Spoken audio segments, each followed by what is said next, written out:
हमारे विचार, हमारी भावनाएं ही इस जगत का निर्माण करती हैं। इस जगत में ऐसा क्यों है कि कोई गरीब है, कोई अमीर है? इसका एक कारण है, सब मनुष्य समान है, न कोई सुखी है न कोई दुखी, बराबर है, एक जैसे हैं। पर उन्होंने उसके लिए जो धारणा बनाई, जो विचार बनाए, उस विचार के द्वारा वो वैसा उसको प्रतीत होता है। वो जो शांति है वो कहाँ से आई? वो हमारे भीतर से है, बाहर से नहीं है। बाहर से आप कितना भी ऐश्वर्य बटोर लें, कितनी भी विलास वाली चीजें कर लें, तो वो सब एक समय क्षीण हो जाता है, खत्म हो जाता है। इंसान है, सब इंसान पैदा होते हैं, सब इंसान मर जाते हैं।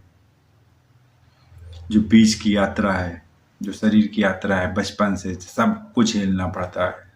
ये बात अलग है कि आप 10 मंजिल की बिल्डिंग में रहते हैं तो आप नहीं बदलते, शरीर नहीं बदलता है। आपकी फीवर होता है, बुखार होता है तो आपका शरीर गर्म होता है, ठंडक लगती है आपको, वो सेम है। और मनुष्य ज्ञान से भरपूर है। तो वेदांत में पहला सूत्र है, उस सूत्र में लिखा है कि अथातो ब्रह्म जिज्ञासा।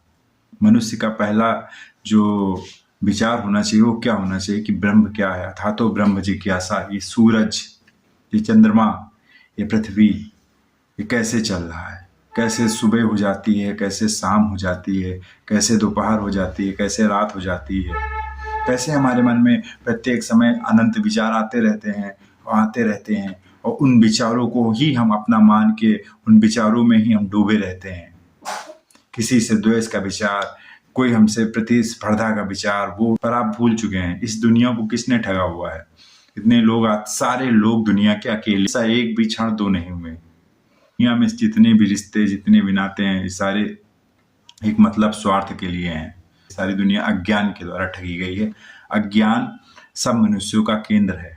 उसके बाद अहंकार है। सबसे प्रथम पर अज्ञान उत्पन्न हुआ है, उसके बाद अहंकार उत्पन्न हुआ है, उसके बाद इंद्रियां उत्पन्न हुई है।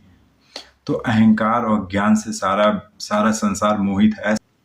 और वो अपने शरीर को देखता है कि कैसे शरीर मेरा बड़ा हुआ है, कैसे शरीर मेरा जवान हुआ, कैसा शरीर मेरा बूढ़ा हो रहा है, कैसा शरीर में हो रहा है, वो देखता है। पर मनुष्य के शरीर के जाने का बहुत बड़ा नुकसान है, क्योंकि मनुष्य का शरीर 84 लाख योनियों में बहुत श्रेष्ठ बताया गया, क्योंकि इसमें कर्म करने की शक्ति मिलती है, स्वतंत्रता मिलती है, जो अन्य शरीरों में नहीं मिलती।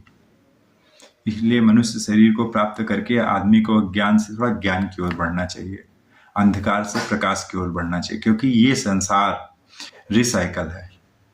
अगर आपने मनुष्य शरीर का होने का लाभ नहीं उठाया तो आपको मनुष्य शरीर दोबारा फिर नहीं मिलेगा। अगर आप थोड़ा सा भी चलेंगे, थोड़ा भी देखेंगे, तो आपको ज्ञान और अज्ञान में भेद नजर आ जाएगा। भूल सकते हैं, क्योंकि हमारी लोगों की बुद्धि बहुत ही छोटी है, तुरंत भूल जाते हैं। मान लो हमने आज आपसे जो भी आपको घंटा 2 घंटा भले याद रहे, पर ये ही सबसे सच्चा स्वार्थ है। इससे बड़ा स्वार्थ कोई नहीं है कि जीव अपने आप को पहचान ले। अगर जीव अपने आप को पहचान लेगा तो अपने द्वारा अपना उद्धार करेगा, अपने को अधोगति में नहीं पहुंचाएगा।